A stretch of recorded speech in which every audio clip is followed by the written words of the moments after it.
Good morning, you guys. I want to bring you guys a review of The Shy, season 5, episode 4. Basically, on this episode, we're to the point where we actually are still in the middle of the campaign. Victor is still campaigning. He and Shy walk around the neighborhood and basically knock on doors, trying to get voters to actually come out to the actual night guard night that they're having at the Trinity House.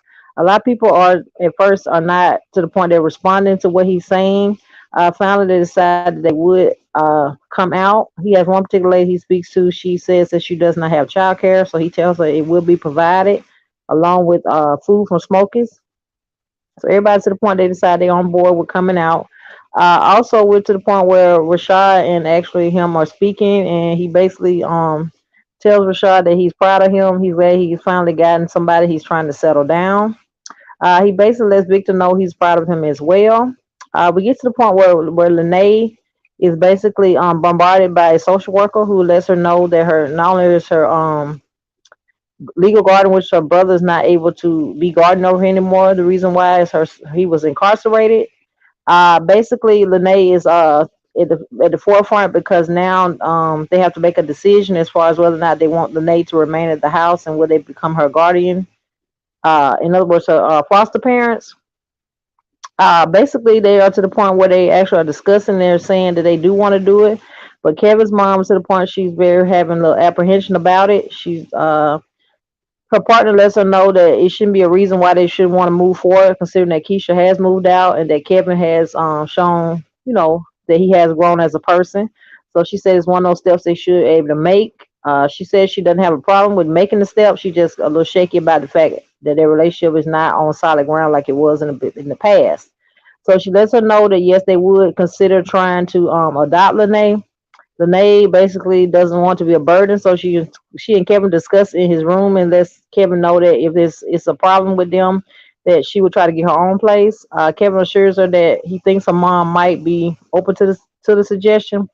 So they decide that they want to go down to the night guard event, and so they go down and they actually sneak out of the house and go, even though his mom and his mom's partner are arguing, so they sneak out amongst all the arguing.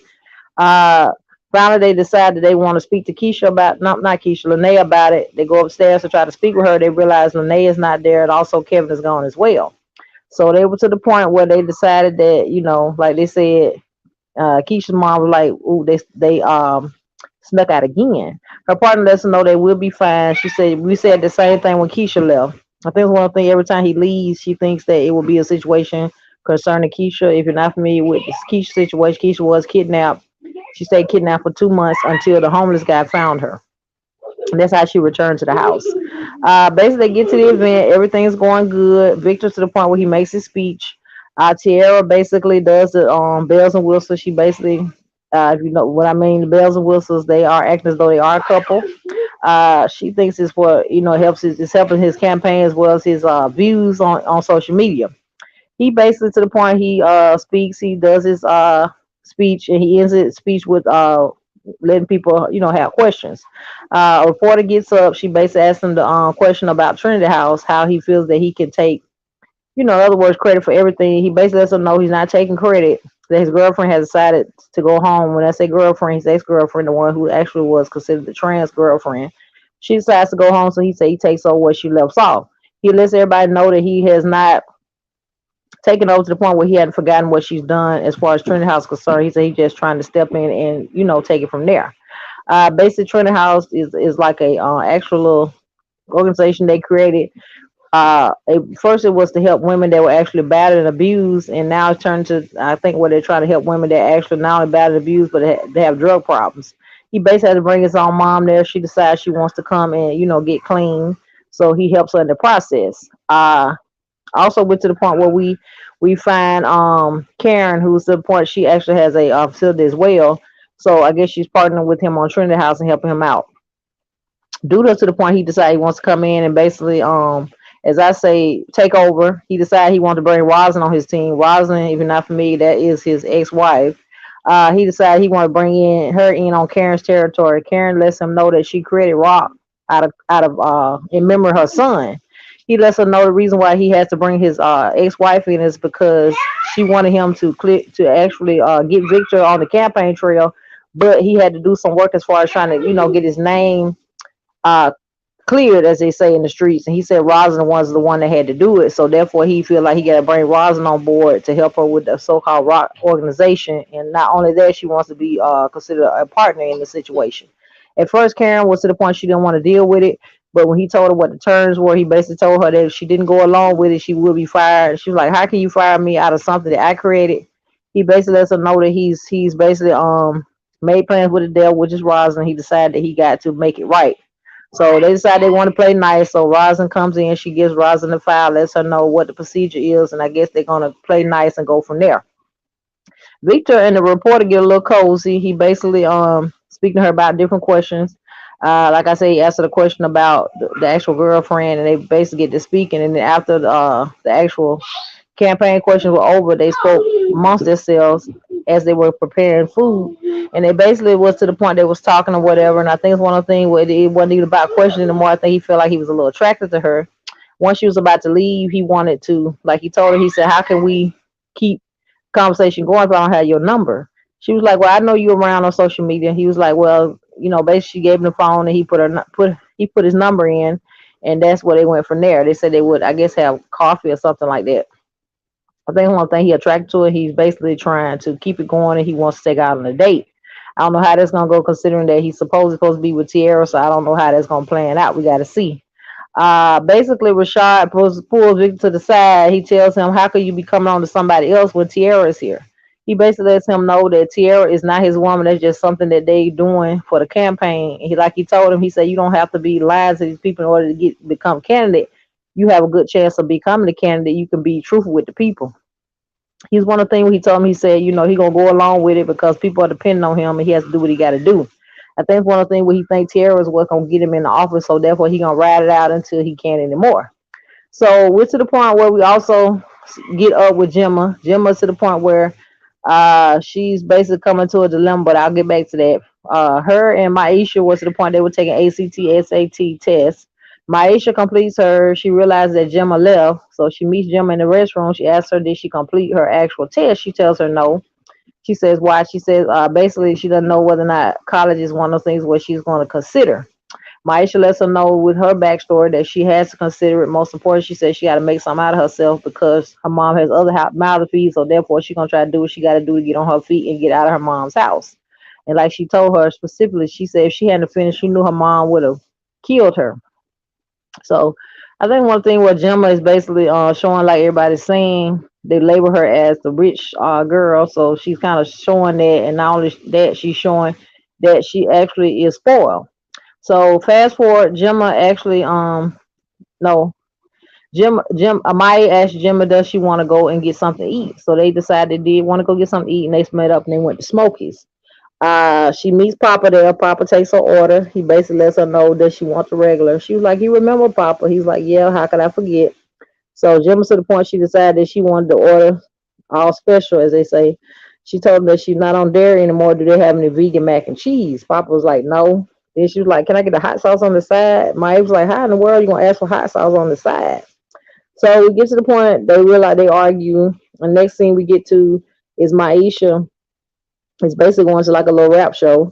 The artist is doing really really well. She does her set or whatever. Everybody claps her down. Next thing you know, the announcer is speaking and he announces that Maisha is up next. It's one of the things I think Gemma set it up like she realized she said when Gemma I'm not Gemma when Maya was on Papa's pulpit, which is Papa little show that he has on social media. Maisha rapped and she said that she felt like the social media crowd was taken to it, so she told Maisha she needs to continue to rap and she thinks she got something there. So Maisha gets up there, she does her set. The crowd actually likes it. They go wild. Uh, she said, "Are you happy now?" Jim was like, "Yeah, I think you did really really good, but you need to work on your stage presence." So they got to getting over there, getting them something to eat. She tells Maisha that she thinks that she can manage her. Maisha was like, "Okay, you want to manage me, so I think it's cool or whatever that you want to manage me. You want to get in on the winning team." So they basically laugh it off, and I guess it's one of the things where she feel like she know Maisha is pretty much a hot commodity when it comes to rap right now. So she feel like she gonna try hands at managing her. So I guess you feel like it'd be a win-win situation. Fast forward, we realized that Gemma, when she actually went to the event where Smokers was catering, she basically Papa was basically saying all they had was ribs and something else, and next thing you know, Gemma barfs into the trash can. That's when Maisha, the film shows her looking down at Maisha barfing inside the trash can. They go to the house, and next thing we know, we see Maisha in the restroom at her home. She's actually taking a pregnancy test. Maisha basically picks no Gemma picks at my no Maisha picks at Gemma about it. She said, "Who you gonna tell first when you really find you pregnant?" She was like, "Does it say that?" She was like, "No, it's not time. It hadn't beep yet." So basically, she just basically messing with Maisha, considering Maisha's nervous already. She was like, "Why you keep staring at it?" She said, "I'm trying to make sure that you actually took the test properly." So fast forward, it's to the point where it's time to look.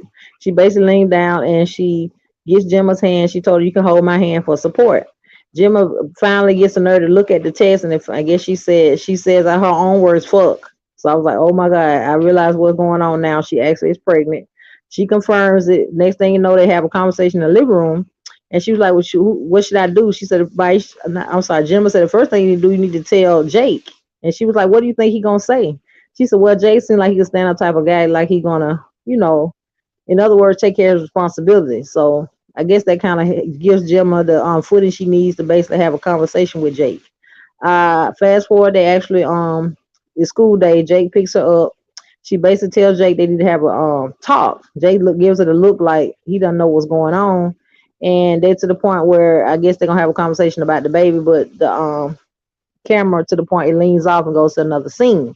What I liked about this episode was, first of all, out of nowhere, we see that Gemma is pregnant. I never would have known that. I never would have, knew that's what type of monkey wrench they were gonna throw in there. But guess they're dealing with difficult, typical teen issues, so we got to see where that goes with her and actual Jake, considering that now she is pregnant. The dad, when he did pick up Gemma, he told Gemma, he said, next time you want to smoke weed, don't do it in the house. Gemma looked at him like, not only did she not know that he knew that she was smoking weed, but I guess it was the fact that he could smell in her clothes. So she goes and says, he basically tells, he said, next time you want to smoke weed, do it outside. She was like, it's too cold. He said, that ain't my problem. So basically, they're discussing on the way to take her to do the ACT, that he actually was proud of her. He wanted her to make a good score because he wants her to get into their dream school, as he puts it. She basically tells him it's not their dream school, it's his. He said, we've been working on this ever since you were 5 years old. So it's one of the things where he really wants Gemma to go to college. I think Gemma wants to go, but now that he's pressuring her, she really don't want to do it because from day one, that's all she's been saying. Because when her and Kevin were dating, that's all she spoke about. She asked Kevin why he wasn't interested in trying to do things as far as going forward to try to get into college. So we see that Kevin and Janae are getting close. I think he's kind of worried. He hopes his mom will actually be open to the idea of being a foster mom to Lene. Because, like I told you guys previously, Lene is back against the board because if she doesn't get someone to actually be a foster parent, she will become a ward of the state. So therefore, they will give her the option where they probably will put her in a foster home or whatever else the case may be. Uh, Kevin's mom partner basically lets her mom know that she doesn't want that to happen to Lene. She wants Lene to have a chance. So she said the only way she feel like Lene will have a chance is if they take her on as foster kid and they be, pivotal in her life as far as putting her on the right track. Because that was the reason how she got there in the first place. And Kevin's mom's partner decided that she wanted to ask her to come and live with them. She realized that Lene was having issues as far as her family was concerned, and so that's how she came and stay with them. We're gonna have to wait a minute to see what their decision is, whether or not they actually will become foster parents. No, not foster parent. Whether or not they will get final custody. Because according to social work, the first thing is they had to petition. She said it's a long process, but the first step is that they become temporary foster parents. So decided, I guess they will do it. We got to see what decision gonna be after that. But when she texts Kevin, she tell Kevin next time before he leave the house, ask permission. He was like, "Why are you yelling?" She was like, "How do you know I'm yelling?" He just tells her, "Okay, and yes, they will be home at a decent hour." They actually had a good time at the actual soiree. Everybody was to the point they had like a mural over there on the wall. Everybody paints and does their particular part on the actual picture. They basically everybody paints what they want to paint. Next thing you know, the mirror is finished. It actually came out really really good. I think it's one of those things where they're trying to get Victor on the campaign trail, and they're gonna do it by any means necessary. Victor is on board for everything. Kind of make, like he said, gave him purpose as far as being, on the campaign trail. He really didn't have anything else to do that was important with his life. Right now, he's trying to make sure that his mom stays with her sobriety. Therefore, that's how she got to the Trinity house. But like I told you guys, he dropped her off, and that's where they actually had the little campaign luncheon. Uh, I think everything seemed like it was pretty much a success. The voters came out like he wanted them to, and he was to the point where he was able to ask questions and present himself and let people know what he was going to do if elected to office.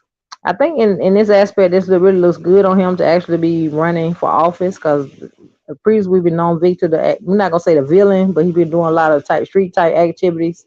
He was to the point where he had to start doing some work for Duda, and it was underhanded type stuff because at first Duda was to the point where he was taking over the police department. He was defunding them, basically trying to get them taken down. The reason why was because Jake's brother, not Jake, which is the brother, he was manhandled by the police, and he actually was hurt. So that's what brought the forefront to that. That's how we got to that particular point. So we're gonna see what the Shy is giving. I'm basically to the point I'm loving every episode. Waiting patient on the next week's episode to see what they're gonna be giving. Because like I told you guys, we're on the fence now because we realize that not only is Jake and Gemma they're about to have a baby, but we got to see where they go from there.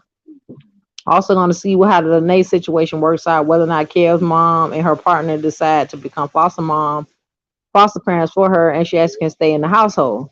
Keisha was to the point she goes over to Emma's house, and basically she wants to help, in other words, use his computer to write her paper. She basically gets done with the paper. Her and Kevin have a little time together. They basically play with the kids. Next thing you know, she falls asleep, and they have a little scene where he basically puts the cover over her. He kisses her. I thought maybe they were going to get intimate, but they didn't get to that point. He basically sat up and he held her or whatever. The next morning, his phone rings out of the blue. It is Tiffany. He's afraid to answer the phone on FaceTime. He does not want to see Tiffany to see that Keisha's there. Basically, Tiffany tells him, "Boy, you acted real short with me this morning. What's going on?" He said, "Well, I just woke up," and she was like, "Well, I just want to see my children before they go off to school." So he was like, "I will FaceTime you once I get in the car." Cold word, I'm not going to FaceTime you now. I want you to see Keisha him. So when he finally gets off the phone, Keisha was like, "Why you didn't tell her I'm here?" He's like, "Well, I didn't feel like I had a reason to tell her that you was here." I think it's one of those things where he really ain't ready to tell Tiffany that he's fooling around with Keisha, because I think in my mind, I think that he know Tiffany gonna go off. Even though him and Tiffany are to the point they are divorced, Tiffany has moved in with the new guy, which is Amon Shupert, the basketball player. Uh, but I think she feel like she got territory when it comes to Emmett because Emmett is her ex-husband. So Keisha phone rings right after that, and she was looks up at Emmett, and Emmett gives it a look, and she decides that she wants to decline the phone call. In my mind, I feel like she trying to see what's going on, because why would you get off the phone with your ex-husband? Next thing you know, you're texting your friend. So I guess one of the things where they ain't ready to tell Tiffany, I guess they want time. I don't know how it go. I'm trying to see when they gonna get to the point where they actually be honest with Tiffany, let her know what's going on. Cause I basically want to see where this actual thing goes. I think it would be good for him and Keisha to actually be in a relationship now, considering that him and Tiffany are not together. Because you can tell Emmett is struggling with the fact that him and Tiffany are not together, and the fact that he does not have a actual person in his life. And I think Keisha would be good for him, considering that Keisha has her child, and she could tell that Emmett's really good with the kid. He interacts with him as well. So I think they could probably possibly move for a relationship. They might become a family unit. We got to see. But I don't know if they're gonna be to the point where they can actually come public with it, because like they're afraid of Tiffany. What she gonna say? Darnell to the point he decides that he wants to take Jada on a date. Jada basically told him that we're gonna have to take a pause on having sex. You're gonna have to actually date me and court me. And he basically said the thing that he was like, "Girl, we too old to be going out dating and courting." She was like, "Well, I want something different and something new." So he decided he went out. He went dress shopping. He came back with the dress, and he told her to get dressed. So they got dressed. He was like, "Hurry up, we got reservations." She was like, "I like the new Darnell." So Darnell takes to this nice fancy restaurant. Jada orders wine. He basically asked them, "Do they got any Crown Royal?" And the butcher was like, "No, I don't think we got no Crown Royal." So he said, well, bring whatever you got that's brown in the bag. So basically, they sit and have a little, chit chat. They talk amongst themselves. He basically tells her, "Don't order no dessert." And she's like, "Oh, you trying to be the old Darnell?" He was like, "Nope, I don't want you to order no dessert because I'll be dessert later." She was like, I'm not licking no whipped cream off. He said, "Well, you did in high school." So they basically had a little laugh about it. Next thing you know, they embraced and they kissed. She basically told Darnell that she was very glad that he decided to, not only date her, but to appreciate her as a couple. So Darnell was letting her know that he was not going to let anything come between them this time. He going to do everything he can to keep her, which I thought was a good gesture because if you're not familiar, Swade and her were actually dating, and he actually was about to propose, and that's when Swade looked at her iPad and saw that Darnell was sending her explicit messages, and he went over to confront Darnell, and he punched Darnell in the face. He asked Darnell the question. He said, "Are you still in love with Jada?" He basically says, "Yes, I've been in love with her ever since high school." And next thing you know, Darnell and Jada meet up at Emma's house. They actually had the Christmas episodes. I guess they were celebrating Christmas. Next thing you know, the little grandkids told them this: "Said Granddad and Grandma are under the mistletoe." So next thing you know, the scene pops in, the camera zooms in, they actually start kissing. Uh, Everybody was shocked. Next thing you know, Emmett takes a picture of mom and dad kissing. He decided he gonna send it to Keisha. Keisha was like, "Wow, everybody's not was not ready for the fact that Darnell and Jada were gonna get back together." So hence that's how we get to the point where they get here. So we're gonna really sit around and look and see how the relationship gonna blossom. See whether or not Darnell from the ball when it comes to Jada, because he did it previously. So we're gonna see whether or not now he's really serious about being with her. He's gonna do everything he needs to do to be with her, like he said. But this particular episode, like I told you guys, got a lot of twists and turns. I'm here for it. I actually like this particular episode. I'm ready to see whether or not Emma and Keisha move forward with their relationship. I want to see what happens with Jake and Emma as far as the baby situation. And we want to see whether or not Maisha actually goes forward and actually does something positive with her actual rapping career.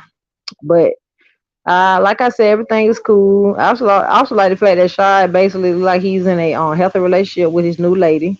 He basically has moved out of the house with Victor, and he's actually living with the woman. So we got to see what it goes and see what everybody's doing. We got to see also whether or not Victor's mom, how she does with her sobriety, if she actually stays clean. But yeah, you guys, I appreciate you guys for tuning in for this review. I appreciate you. I enjoy bringing you this review. I will be bringing you more reviews from the Shy as the weeks go on. I thank you guys so much for the support. I appreciate the guys who actually are new subscribers over here. Thank you so much. Like I told you guys, we still are on the road to 700 subscribers. I hope you guys will support me on this actual journey to the 700 subscribers. And those of you that are new here, I hope that you'll subscribe, like, and comment before you leave. I'll see you on the next one. Thanks, guys. Put that TV on.